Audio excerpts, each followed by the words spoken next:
ब्रेकनंतर बातमीपत्राच्या अखेरच्या भागात आपलं पुन्हा एकदा स्वागत। आता बातमी आहे तरुणाईच्या बेफाम वागण्याबद्दल चिंता व्यक्त करायला लावणारी। कागल तालुक्यात अश्लील व्हिडिओ आणि फोटो व्हायरल करण्याची धमकी देऊन चौघांनी तरुणीवर वारंवार लैंगिक अत्याचार केल्याचा धक्कादायक प्रकार उघडकीला आलाय। या प्रकरणी आदित्य बाजीराव शेटके, रणजित संभाजी मुधोळकर, प्रवीणगिरी चंद्रशेखर पालकर आणि विक्रम रामचंद्र पाटील या चौघा संशयितांना मुरगुड पोलिसांनी अटक केली आहे। हे सर्व संशयित राधानगरी तालुक्यातील आहेत।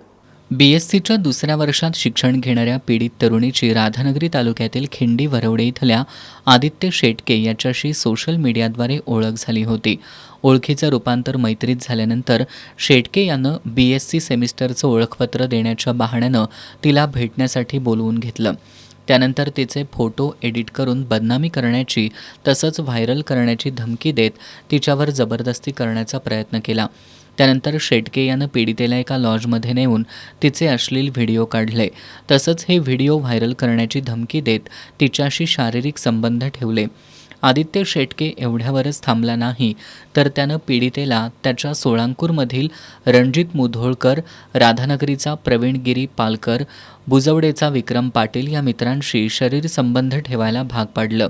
या चौघांनी असहाय्यतेचा फायदा घेत केलेल्या लैंगिक अत्याचारामुळे त्रस्त झालेल्या पीडितेनं धाडसानं मुरगुड पोलिसात तक्रार दाखल केली आहे।